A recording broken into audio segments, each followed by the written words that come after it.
Time for the 49ers Rush Podcast.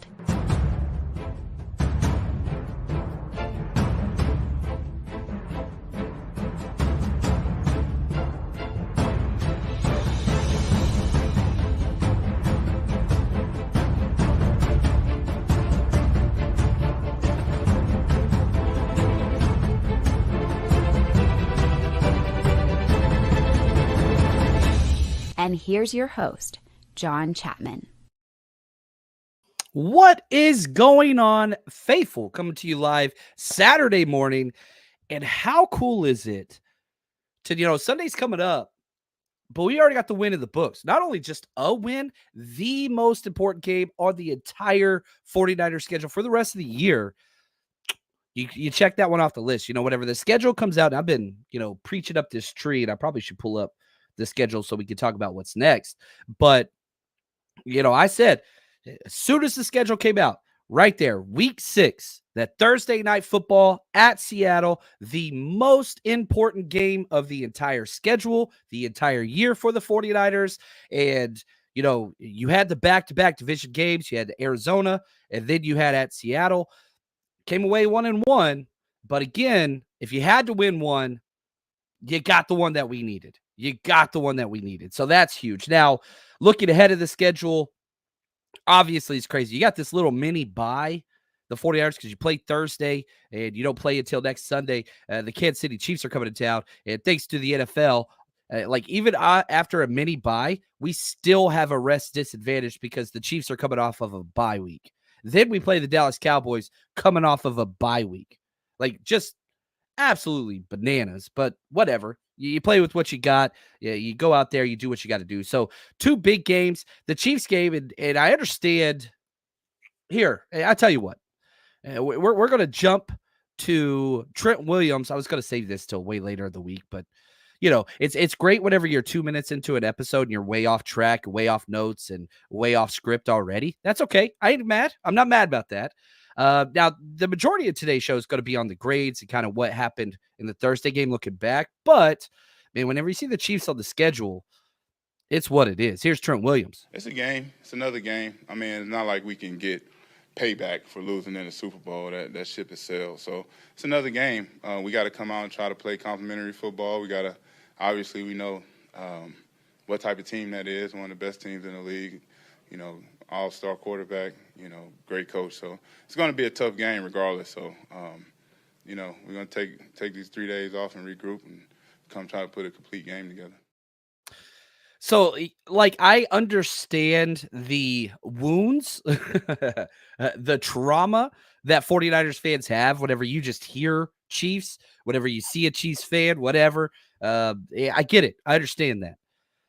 But it is weird. If I'm looking at the 49ers schedule moving forward, the Kansas City Chiefs game doesn't matter, especially with the 3-3 record. Yeah, you would fall to 3-4. That matters.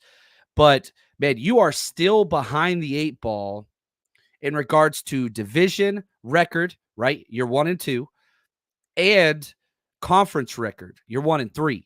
So you have to improve those things. AFC games don't matter. So, if I'm looking and I'm doing this off the top of my head, okay? So here's the remaining games. I'm going to fly through them, and then I'm going to tell you which ones I think are the most important, okay? Chiefs, Cowboys, Bucks, Seahawks, Packers, Bills, Bears, Rams, Dolphins, Lions, Cardinals, okay? That's what we got left. AFC games, ones that do not count for tiebreakers. Chiefs, Bills, Dolphins.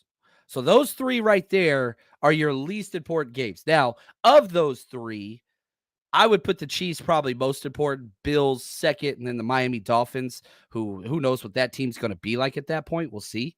So then you get to the NFC games that you have left on the slate. Let's do the non-district games. Non-district is not high school. Non-division games. Cowboys, Bucks, Packers, Bears, Lions. I'm going Lions number 1. That's the most important of those games. Then I'm going, man, I think I'm going to do Cowboys and Bucks. Those are huge. And then Bears, man, the Bears are in there too. You don't really have any cupcakes left. The Bears have been playing really good defensive football, just kind of squeaking out a lot of wins, but they're a decent team. Packers, good Lord. You know, what are the Packers going to be? Are they one of the best teams? Are they not? Like, these are tough games. Then you get to the three most important, and you've got Seattle. That's your next division opponent. You play them November 17th. Then you've got the Rams, another Thursday night game in December. And then last game of the year at Arizona Cardinals. That might be the game for the NFC West. Now, I do believe the 49ers are in first place currently. If the Cardinals win this week, they would be in first place because of those tiebreaker rules that I'm talking about. But, man, I want to say this. I think the most important game on the schedule is Week 18, the last game of the season at Arizona. Shout out to the NFL schedule makers. I did not see that coming. Now, is there a lot of bad blood with the Cardinals and whatever else? No, that's not what it is. But golly, man, this is huge. So let's look back a little bit now, okay? So the 49ers, again, the Seattle game was a must-win game. Here's what Debo had to say about this. And I like what he said. This is Debo talking about, was that Seattle game a must-win game? It was definitely a must-win, but kind of look at must-wins a little different. Must-wins are like, if you lose, you're done. So at the end of the day, we treat it as a must-win for sure to get back on track. And, you know, we got this mini bye and then get back to work on Monday, Tuesday, whichever day Cal want to have a bonus practice. There we go. There we go. Now, I got to say thank you to my man. Appreciate all the hashtag CCs I'm going to be going through. I got this freaking awesome hat from my man right here, Darren and Jen. You guys are incredible. So rocking the Hawaii hat today. I've been saving it to see you in the chat, and I had it next to me, and I wore it the other day in the flat bill, whatever. But, you know, we pull it off. So I want to say thank you, Darren. Appreciate that. All the other hashtag CCs, yeah, I'm rocking the Hawaii hat today, baby. Got my Texas shirt on, Red River Rivalry. It's a Red River shootout, but they're changing it to rivalry. It's what it is. We'll take it. Go Horns. Hook 'em, baby. Look at this, Kevin.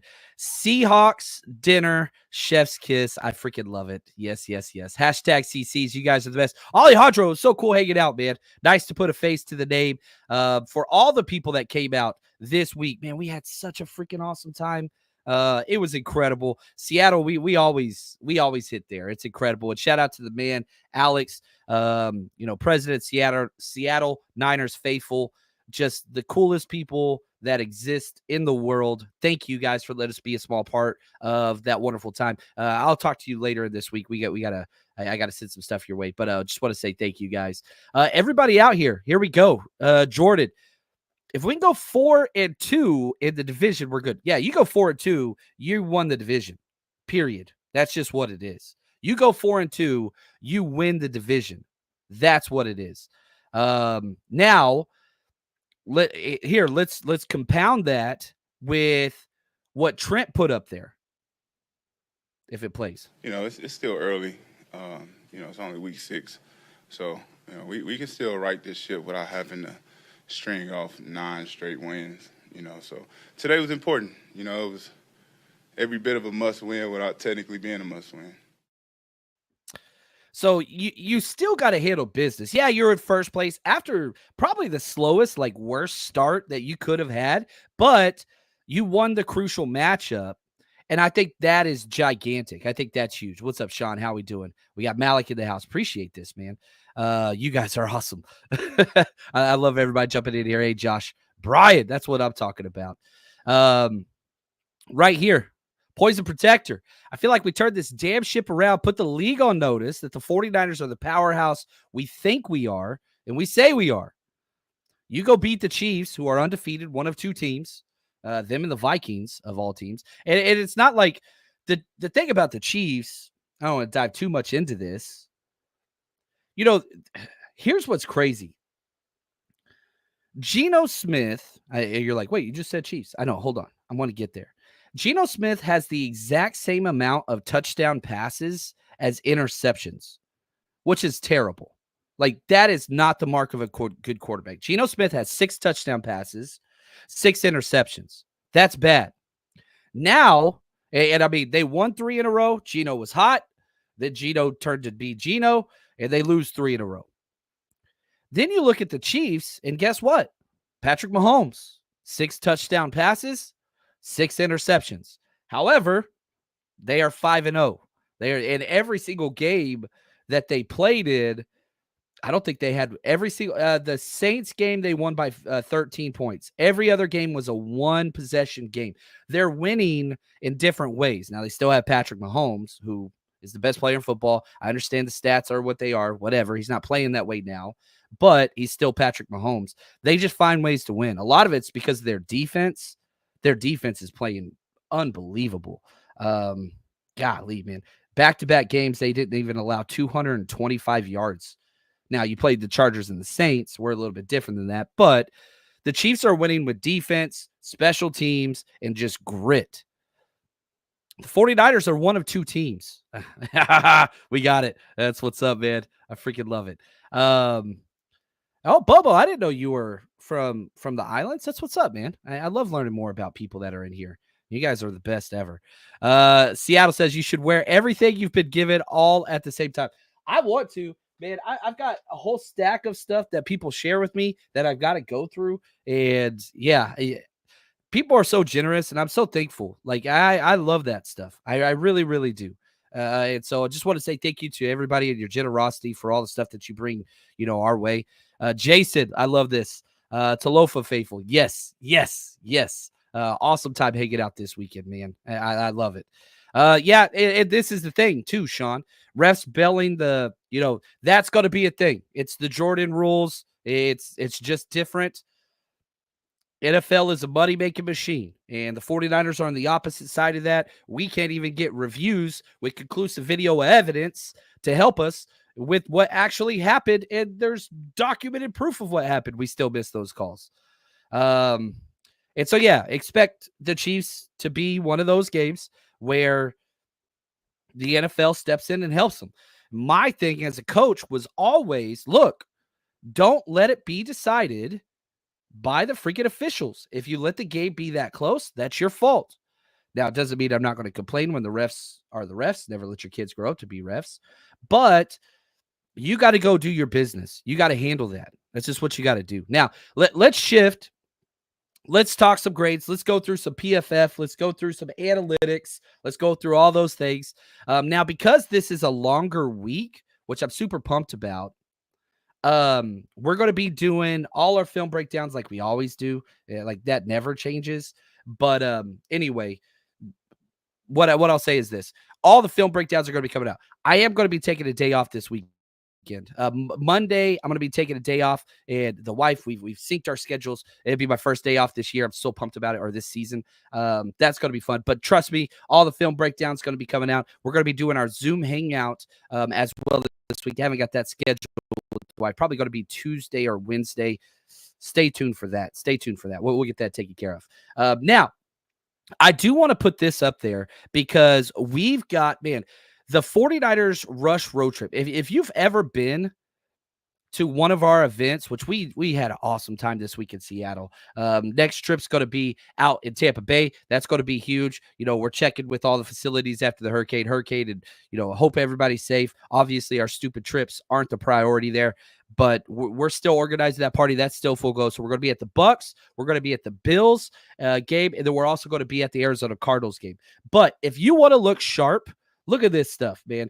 The 49ers Rush Road Trip team put together a freaking awesome site, and they are just representing 49ers bling. So if you want one of those like badass Debo chain helmets and stuff, they got them set up for you. All you do is go to sfgoldrushgear.com, sfgoldrushgear.com, use promo code Road Rush, one word, all capitals, ROADRUSH. Man, I'm dyslexic. That's the hardest thing in the world to do. Spell that out. You get 20% off. And so it ships straight to you. They got all kinds of stuff that's just incredible. Go check out the site, support the channel, and support awesome people that are, people don't understand how much it costs to throw these shin digs and to travel and to get, 8+ people's flights. And like, it's expensive. And so we're always trying to find ways to offset costs and whatever else. And all those things. This is one of those ways. I'm not in charge of any of that. It's just the team came together and built this awesome site. It's incredible. They have so much inventory. So go check that out. Always want to support them. Let's talk grades. Let's go offense first. Dominique Pooney, the rookie, baby, the number one highest graded player. He had an 87.8 grade, but my favorite thing about it, a 90.3 run blocking grade for Dominique Pooney. And our whole entire offensive line for years now has been Trent Williams and the Misfits, right? That's what it's been. It's not that anymore. It is not that anymore. You now have, or seem to have, two stalwarts, two of them. Trent Williams, Hall of Famer, absolutely incredible. And now Dominique Pooney, who has continued to play. He's playing Pro Bowl level football. He really, really is. Now, here's Trent. Let's go back to Trent. Just talking about how good Dominique Pooney's been. That's amazing. I didn't know he didn't play right guard in college, so I just learned something. Yeah, which is crazy because, I mean, he literally has the makings of a Pro Bowl pro player at that position. So, but he's, like I said, he's a godsend, man. He's a, really, really good kid, really, really professional. He gained his teammates' respect just by the way he carried himself. It's incredible what he's done. I mean, just from, if we're just looking from an analytics standpoint, right, PFF, we kind of always have to go back to them because they do such a good job, because the snap by snap breakdown that they do, they don't miss a snap. Every single play is graded. He's the 8th highest rated guard in the NFL. Top 10. Every team starts 32 teams. There are 64 starting guards in the NFL. He's 8th. Dude's playing like a freaking back end first round pick, early second round pick. Absolute stud. And again, the theme this whole time, this whole game has to be rookies are amazing. Rookie draft class, awesome. Everybody hitting. Oh, look at this. Alejandro, appreciate you, man. He says, you guys got to go to John's tailgate. We got 4 fire emojis and the F word in there. I freaking love it. Thank you. My favorite thing is at our parties is just building community, awesome relationships. I never get to spend as much time with everybody. So many moving parts, making sure everybody's happy, which is hard to do when you got 200 plus people in a city that you're not in and that you don't live in setting up. But we're getting better. We're improving the process. And if you ever leave one of our events and you're not happy, please talk to me. We will make it right however way we can. We will always make it right. So if for some reason things ain't right, just reach out. We'll figure it out. We'll make it work. Now, Dominique Pooney 1, Jordan Mason 2, continues to be amazing. Only played 18 snaps. The shoulder issue was a major, he was running the ball very, very well. You look, he had an 86.6 grade. You look at the stat line, dude had 9 carries for 73 yards. I mean, he was averaging 8.1 yards per carry. Saw the injury happen in the second quarter, and he's on the sideline. He's got his helmet on, and I was just watching 24. Like, is he going back in? Because we said, without Jordan Mason, you're in trouble. Isaac Guerrero has been awful, terrible.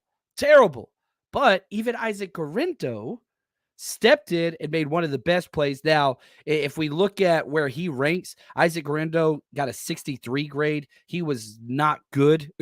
We'll go through it with the film. But, man, he had that one huge home run play, and that was just everything. So, like, it was at that point where it's like, gosh, they got 3 timeouts. If we don't get a first down, they're going to get the ball back with good field position, time on the clock to go ahead and win. And so let's go to Debo. I thought this was probably one of Debo's best press conferences. Shout out to the great Juan Salas for getting these clips up, and Eric Meisner, our IG guy that helps with everything and the trips. Gosh, shout out to this team. This team is incredible. Thank you, 49ers Rush team. But here's Debo talking about Guerrero and that huge run. Oh, yeah, for sure. I don't know why he didn't score. I would have scored. He said he was looking at the sideline and people was telling him to go down for what I don't know. Why he looking at the sideline running anyway. But, Man, that's just huge. It's kind of like next man up mentality. We always want Mooney out there, but Ronaldo went out there and took advantage of the opportunity he had. Yeah, that's huge. Huge opportunity. Probably should have scored, but like it was one of those plays that wasn't he didn't hurt the team by sliding. Should have scored. And Shanahan even said, like, here, I'll play the clip just so we have it here. Let me find the right one. Oh no, I should have it. Yeah, here's the Garindo Shanahan talking about what Isaac should have done. You always feel like guys are close. I mean, we were running the ball pretty well all day. When they're going to really commit to stopping the run and try to get in those 8-man fronts. We got a good bounce read where we got outside, and usually when there's not two safeties there, which I don't think there were, you break them, and he's got the speed to do it. He said he's an eyelash slower than Raheem, and they had a pretty fast guy chasing him, but he said he wanted to give that to Juice, so it ended up working out well and got to run more time off the clock. You want to see him slide there at the end? Hell no, we want him to score, and I don't think he slid, and that's what he's claiming. I think 21's a fast player, and he got him a little bit there at the end, I think. I'll see it. You guys saw it. But ended up working out better for us. Yeah, my favorite thing is that he stayed in bounds. That was huge. So whether he slid, I don't think he did, but he should have scored. He thought nobody's going to catch him, but it's the NFL. Shout out to 21. That dude's a baller. It's going to be fun playing against him. One of the cool things, like I love Budda Baker, and I love playing against him. It sucks that he made, the game-winning play against us, against George Kittle. Like, I love that George Kittle-Budda Baker matchup. Budda Baker freaking knocked George Kittle in the mouth and won the game for them on that last play against us. But, like, I love best on best. And 21 Devin Witherspoon, like, dude, we're going to be playing against that guy for a long time. And I love it. Yeah, I want to walk away with the division all the time. But best on best is huge. Now, sticking with the best of the 49ers, Jordan Mason second, George Kittle third. Good gosh. 80.6. Played 57 of 65 snaps. Was just awesome. Two touchdowns. Great. Debo number 4. Brock Purdy 5. Brock Purdy is so freaking good when he is protected. When he's protected. That's what's important. So let's go back to Silverback here. Sorry I played so many clips. I don't know if you guys can tell. I know that my voice yesterday, I couldn't even talk because it's just so much celebration at the game, the events, all those things. And so yesterday, like I thought about doing a quick live show. I couldn't talk. My family couldn't even understand me when I got home from the airport. Now you can tell it's still, I don't want to ruin it. We'll see what happens during the Texas game if I start screaming too much. But I'm trying to use these clips to get as much coffee in so that my voice doesn't die during the show. But I'll never not be a fan. It's funny. Whenever I coached, it was the same way. Like, if I still had a voice after halftime, I knew we were either blowing a team out or getting blown out. But if we were getting blown out, then my voice was completely gone almost always. But, like, this is just the way I am. I'm never going to temper my excitement or anger at a game. I'm a fan. I'm a fan first. And so if you're watching this show for the first time, understand, not a beat reporter, not an insider, never will be those things. I am a fan that loves the 49ers, travels with the 49ers, hangs out with 49er fans, and wants to create community and enjoy the experience. I love going to these games, and I'm not going to change. Man, it's third down. I'm going to be out there starting chants at the Seahawks thing. I did. Probably one of the coolest things ever. Starting the defensive chant in the fourth quarter when they were like in the end zone by where I was at. That was cool. Like, man, I'm going to scream every time. I ain't changing. If you guys have been to a game with me, y'all know that. But Brock was incredible. 3 touchdowns. Didn't turn the ball over. Here's Big Trent just on how good Brock Purdy's been. I'm engaged. I think I seen Debo's, because the DN I was supposed to be blocking was chasing him in coverage, so I had a pretty good vantage point on that. I was kind of nervous because I know 53 can run, but obviously Debo got the full stride and it was game over. So, but yeah, Brock, as long as we keep him upright, as long as we keep the pocket clean, he's going to make the right decisions. He's going to put us in good position. So, we're not surprised by that. If Brock is upright, good things will happen.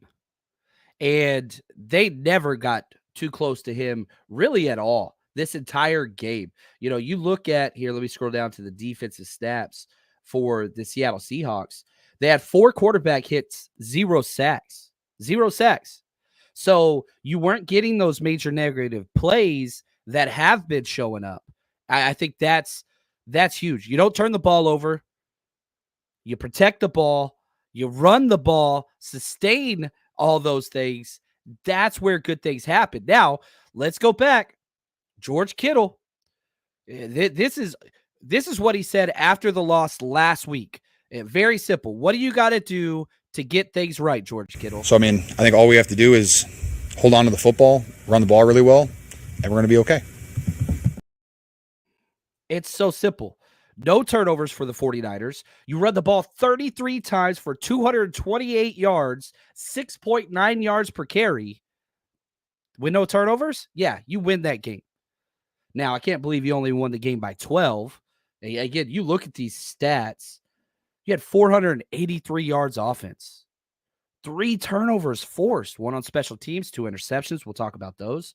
And you only won by 12. You only won by 12. Big reason why that is, and, you see it here. Appreciate everybody right here. Josh, our special teams continue to let teams hang around. And we'll break down the entire special teams tape, which started to take years off of my life because they're just so poorly coached every single freaking time. David right here. I think if we had decent special teams, all the other areas would improve as well. It's hidden yardage. Like, we always used to emphasize complementary football when we coached. And it's like, man, the defense gave up, this many scoring drives, but a lot of those scoring drives are so short. They only got to drive 30 yards till they're in field goal range because they're getting the ball past the 40 every time after a kickoff. It's so bad. It's so bad. So, David, I 100% agree with you, man. It's bad. Now, let's flip that. What was the good right here, man? Thank you, Poison Protector. Kittle was Kittle. Captain showed up. My number one takeaway after the loss last week was, where the hell are the captains? You had offensive play where defining play, I already talked about, where Budda Baker came and blew him up. George Kittle, Trent Williams, and Kyle Juszczyk had 3 missed assignments and 3 loafs on the Mason fumble that ruined the game last week. That was on offense. Then you had Fred Warner with a loaf and missed assignment on the 2-point conversion as well. And so you had all these captains just not showing up. Well, if we look at our captains and kind of what they did this game, good Lord, okay? Brock Purdy, 3-0, didn't turn the ball over. Incredible, right? Kyle Juszczyk. When Kyle was out there, great things happened. Got the touchdown at the end. That was really, really cool. Deebo Samuel, 3 catches, 102 yards.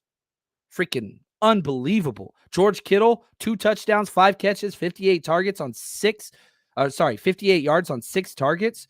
Great. Trent Williams played his freaking rear end off. Go to the defensive side. I mean, look at what, Fred Warner did. 11 tackles, 1 pass breakup. Was all over the place. Nick Bosa might have had the best game of his career, and he didn't even get a sack. Like, people showed up doing what they were supposed to do. Look at this. Orlando. Captain Saul Judge. So I love it, man. We're going to keep calling them out. I don't think any of them watch our show, but I do like that. And so I think, and yeah, Jordan, we're not doing prevent defense. We're doing the opposite. We're doing cover one man stupid crap still on third down. We break down all that film. But yeah, teams, teams are coming back because of special teams and missed opportunities. That's what it is. Now, let's round out our grades on the offensive side. Remember, anything above a 70 is starter level play. So you had Brandon Ayuk with a 73, Trent Williams with a 71. His pass blocking grade was the highest, 84.9.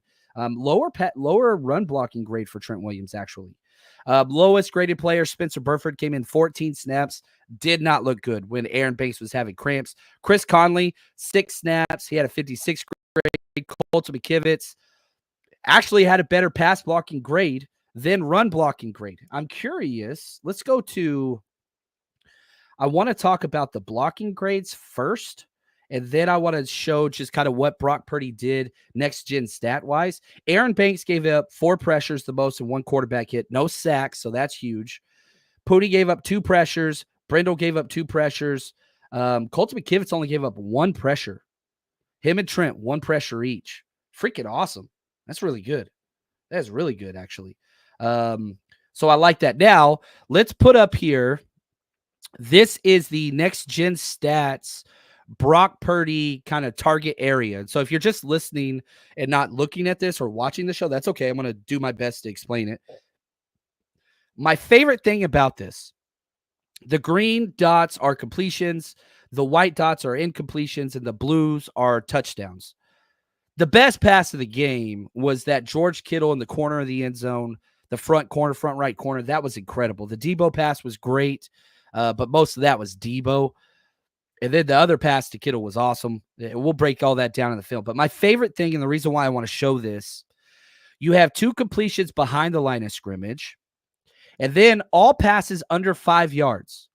1, 2, 3, 4, 5, 6, 7, 8. Brock only completed 18 passes.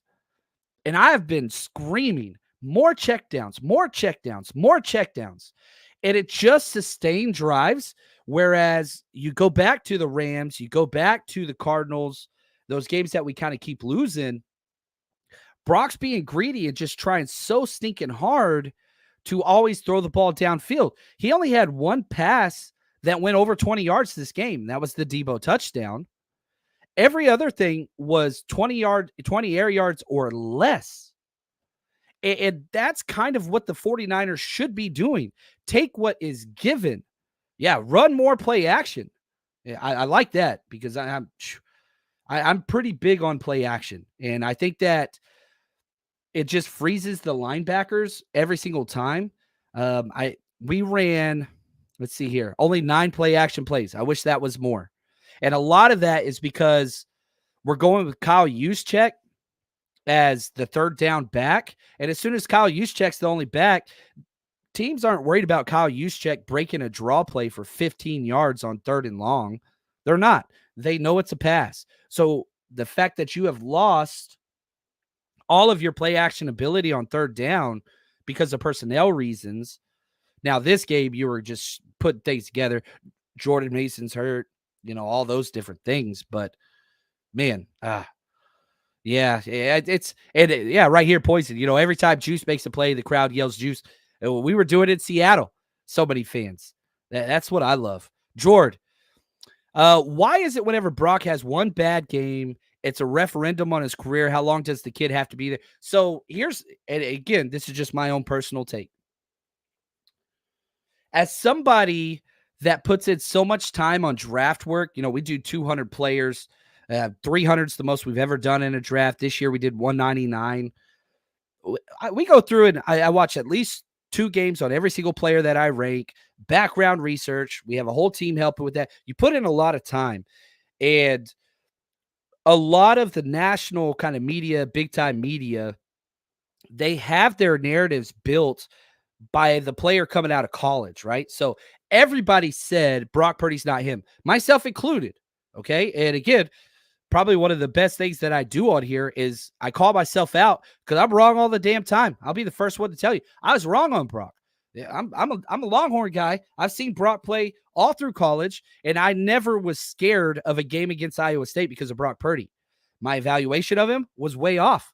So was the entire NFL. In fact, so was the 49ers. If the 49ers knew Brock would be what he is, you wouldn't have taken him 262 overall. Every single NFL team was wrong. So you get these national media evaluators or whatever, and they all said Brock wasn't him, myself included. I'm not a national media member. I'm just a fan on steroids, hopefully. I don't take steroids. If I did, my arms would be bigger. My wife would probably like me more. Maybe I should. No, I'm not going to. Don't do that. But the idea is this. They will not allow new evidence to change their opinion because that makes them look like they were wrong. So instead of that, you just stick with sunk cost fallacy, all that different stuff. Well, this one play proves I was right all these times ago. All these other players don't. All these other plays don't. And so I think that's a lot of it. It's an ego, machismo type thing. And whenever you look at these quote unquote like analytic nerds, which I love analytics, right? We're going through it now. But like, I don't know how to tell people analytics are a key part of the NFL and figure out what works and what doesn't. But at the end of the day, they wear pads for a reason. This is a physical game between grown-ass gladiators, and at some point, you impose your will. EPA and whatever, yards per route run, all those are fun. Yards per separation, don't care. At the end of the day, you're not stopping me. I am running through your face. That's it. And there are things that analytics can't measure. And Brock Purdy has those in spades. That's what it is. And so these people, and here's what's crazy. They don't watch the games. They don't watch it. As somebody that goes through every single play the 49ers have ever run through the coach's tape for 3.5 years now, I can tell you it is physically impossible to do what is needed for all 32 teams. You cannot do it.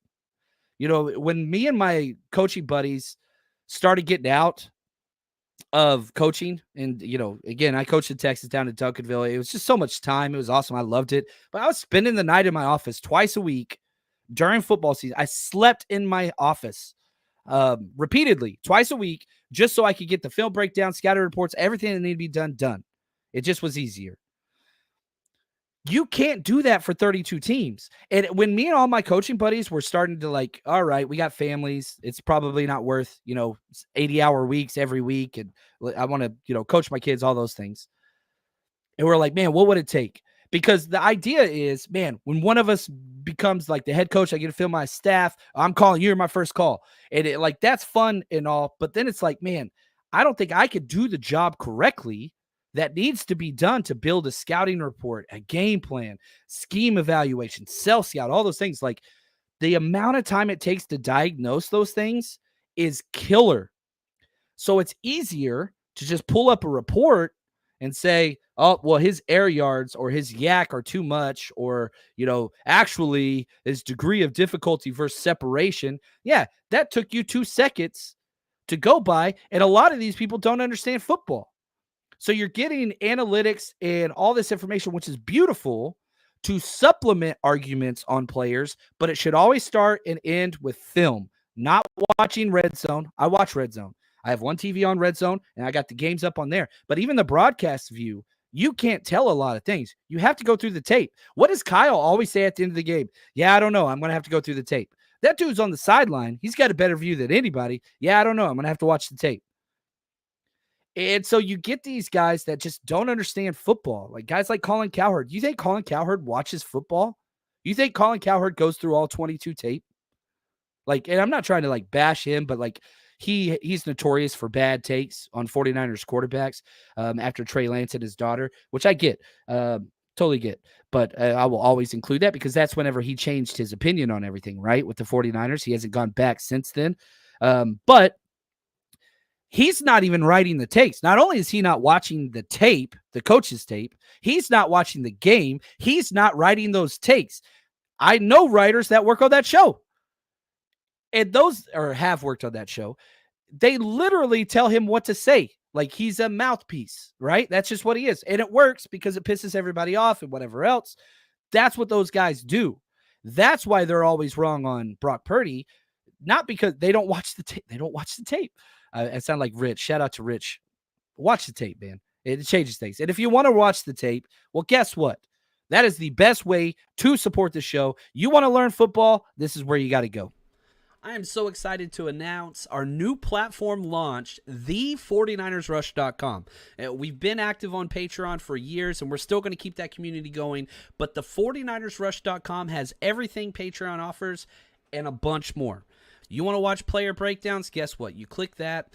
It's filtered based on players. You want to see Javon Hargrave, what he brings, some CMC tape broken down, Ayuk, Jair Brown.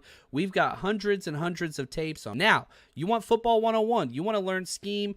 Guess what? We've got every single offensive, defensive, special team snap. Head over to the 49ersrush.com, sign up, join the community, and plus we got a 7-day free trial. So And then on top of that, we do have our Zoom hangout this week. It's going to be Tuesday or Wednesday. We'll figure it out upcoming. Just talk about the upcoming schedule, all those different things. Excited about that. So excited. Now, let's go defense. Let's talk grades. Number one player, baby. I've been barking up this dude's tree, telling the 49ers what the hell are they doing. There's two guys that I was like, these are positions of need. These are good players. Evan Anderson comes in number one. Mr. Anderson. 93.3. Only played 13 snaps. Dude went out there and balled out. 2 pressures on only 4 pass rush snaps. He got 2 pressures. That's a 50% pass rush win rate. That's insane. Give this dude more snaps. 93.3 is all pro level play. Huge. Malik Mustafa, second highest rated player with the 80.2 grade. Only played 20 snaps before the injury. But he is looking the part. That interception was huge. First game without a missed tackle. They only played 20 snaps, but that, if you could fix that biggest weakness in Malik Mustafa's game, I'm telling you, this trajectory, it's pointing up, man. George Odom, I'm going to argue, is the best safety we have on our team through the season. He has more pass breakups. He had 2 more this game than all of our safeties combined through this season. George Odom has more pass breakups than all of our safeties combined through the season. Dude had 6 tackles, no tackle for losses, 2 pass breakups. Whenever they targeted Odom, they targeted him 5 times. They caught 1 ball for 6 yards, 2 pass breakups. Dude, Odom should be starting. Odom and Malik Mustafa are our 2 best safeties right now. Period. Renardo Green was 4th, 76.7. He played great. They went after the Rook now. 11 targets. This one goes to 11. Only gave up 5 catches for 57 yards. Did give up 1 touchdown, but had an interception. Awesome. Nick Bosa, I thought, was great. The missed tackles continue, though. 14 pressures. It's incredible how much this guy impacts the game. It is incredible how much this guy impacts the game. 68 out of 78 snaps. Great. Jair Brown had a 70.5 grade, which is really good for him this season. He has been bad. Had another missed tackle, 2 solo stops, and he was hitting pretty good. He only had 1 target go his way. It was not caught. So the idea of Jair Brown being taken advantage of, you go to the Cardinals game, wherever 27 was, that was the read. That was the first primary read in the second half. They went right at Jair Brown. Seattle, not so much. Played all 78 snaps. I love that. Let's be real. He's one of the only safeties that stays healthy. He's staying out there. He's durable. So that's got to be worth it. And my biggest matchup for them was JSN versus Jair Brown. That never took place. So Nick Sorensen, I didn't think it was a very good defensive game. I think it was all right. Didn't put Jair Brown in bad spots. Didn't put him in bad spots. So I'm cool with that. Sam O, my man. The only sack of the game. Played 32 snaps, baby. Dude, I need like a Sam O jersey. I just love this dude whenever he's out there. Had a 62.5 grade, so it was a downgrade game for him. But they're using him as a pass rusher. He played 9 run snaps, 21 pass rush snaps. Dude was in coverage twice. They're dropping Sam O in coverage. That's awesome. But he had 3 pressures, 1 sack, had 2 solo run stops. Just a guy that contributes. 32 snaps. Every single game he has played, he has been above Leonard Floyd. God, he's so freaking good. He is so good. Worst rated players we had was D. Winters. Only played 12 snaps. Not great. We'll see what the film says. Kevin Givens. This is what Kevin Givens does. He's at the top or he's at the bottom. He's a scheme-dependent guy. That's what it is. So those are kind of the key grades, the key takeaways. Gosh, man. I thought the defense did well. I didn't think the defense played great. But the takeaways made up for a lot of that. Those 2 interceptions by the 2 rookies, that was gigantic. And, Geno Smith continues to struggle. I told you guys my bet of the week was Geno Smith under 1.5 touchdowns and under 2.5 touchdowns. We hit on both those. So, we went 4 of 7 on bets, which, we didn't lose money, and the payouts, it basically breaks even. We'll see what happens, with the rest of the week because we've got some 2-team teasers. But if you haven't bet with us yet, we're still up big time on the year. Football.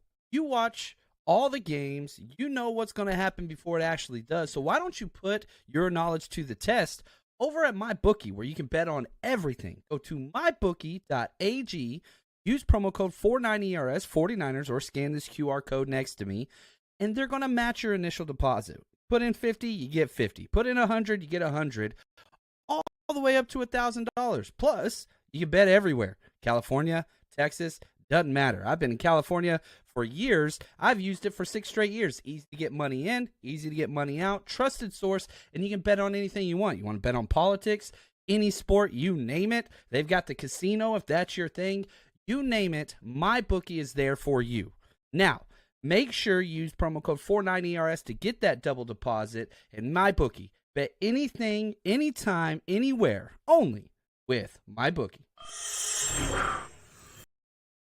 It's funny, the only bets we missed were Jordan Mason bets, the injury, and then we had Jennings over 30 receiving yards, and he had that slant play where Brock threw it at his feet, and it's like, and then he didn't get a target the rest of the game. We started running the ball, which is a good thing. But, man, we did pretty good. We got really close to going perfect 7 for 7 this week, but injuries happen. That's part of it. David, was Fred Warner hurt more than he is letting on? Yes. Yes, he was. He was still incredible, but not his usual, all-universe play. Fred Warner's never missed a game in the NFL. Ever. Ever. He is Superman. That's what he is. Gosh, Fred Warner's incredible. Right here, Steven. What's up, man? He says, Niners have 3 key players hurt. 2 of those 3 need to look right. Greenlaw and CMC, they're coming back. And now, man, let's talk about this. Ricky Pearsall, baby. Now they activated the practice window. That's a 3-week window. I do not expect Ricky Pearsall to play against the Chiefs. I really, really don't. Maybe against the Cowboys, but probably get activated in the bye week. I think you get him up to speed because all the other wide receivers are healthy now. Chris Conley's healthy. Jacob Cowing's healthy. All 3 of your, starting number 1 wide receivers are healthy. So I don't think that this is I would not see Kyle Shanahan as saying we need to make it a priority for him to get snaps right now. Maybe as a punt returner, maybe as a kick returner. That would be cool, but probably not as the wide receiver 1. Will he help in the red zone? Yes. We don't do 4 wide receiver red zone things. But I don't think he's going to be active this week, personally. I don't think that happens. I think you just slowly – because, again, he missed all of training camp, guys. Not with the gunshot. He missed all of training camp with the shoulder and a hamstring. Like, he has not practiced with the 49ers much at all. Like, really at all. So, the fact that the practice window's open – I think he needs valuable time running routes, 7-on-7, air, 1-on-1s, 11. Like that is what going against the scout team. I'd probably put him out there as the scout team to get reps against R1s and see how that goes. So we'll kind of see how that plays out. But I'm excited. I'm thankful. The fact that he's playing at all this year is pretty incredible. The fact that he's alive is pretty incredible. Again, and I didn't like the pick. I didn't think the value was there, but that doesn't mean it's not going to be worth it long term. I hope that he's the best wide receiver we've ever drafted. I didn't think that was the smartest pick, but hey, we got him. Let's get him out there. Let's see what he could do and slowly bring him in. Again, you stick to wide receiver snap counts. I think that there is still a major issue with who's getting what snaps. You look at it, Brandon Ayuk got 62 out of 65. Okay, he's played almost every single snap. Debo got 53 out of 65. Jennings got 34. I think that's a problem. Jennings needs more wide receiver snaps. Jennings needs more wide receiver snaps. Then you look at the other. Chris Conley got 6. Jacob Cowan got 1. That was on just a kneel down. Like, who are you taking snaps away from? You taking it away from Ayuk, Debo, Jennings? You taking 6 away from Conley? What, like, you know what I mean? Like, that's why I'm like, okay, activate him. And I want him. He's a first-round pick. I want to see it, but I think it's going to be slow. I think it's going to be a slow. I don't know where those snaps come from. This is why everybody was like, oh, they're trading Debo. They're trading Ayuk. I didn't trade either of them. But it's like, man, where are these snaps going to come from? And people are like, well, if he can't beat out, Juwan Jennings, then – but Juwan Jennings is our best wide receiver through the year so far. He's our best wide receiver through the year so far. So – I don't know. It's a great problem to have. It really, really is. Maybe he can play running back. I'm joking. Do not put him at running back. But you can do a lot of those end arounds and screens and all that kind of stuff because he was a slot guy. He was the Debo role for 2 teams. So we'll see. We'll see what that looks like. What's up, Tommy? How we doing, man? Appreciate you here, brother. Always appreciate it. 49ers minded. I love it. He says, I've been waiting to see what Pearsall could do for some time. We all have been. I went to all the training camp practices, and you could never find him. There were like 2 that he practiced on, and he got hurt on both those practices. Made big plays in both. But, yeah, we'll have to see what that looks like. We really, really will. So it's going to be a fun week, man. Enjoy this Sunday because, man, we just get to sit back and relax. Just get to sit back and relax. Hopefully Arizona loses. We stay in first place. Rams, whatever. We'll get through all that. But that's going to do it for today. I appreciate it. My voice lasted, which I'm pretty excited about. I didn't think it was going to. I was like, man, this is probably going to be a 30-minute show. But we kept going. We powered through, baby. That's right. We Fred Warnered it. I should never be in the same sentence as Fred Warner. Anyway, you guys are the best. Thank you so much for everything. And as always, stay strong, faithful.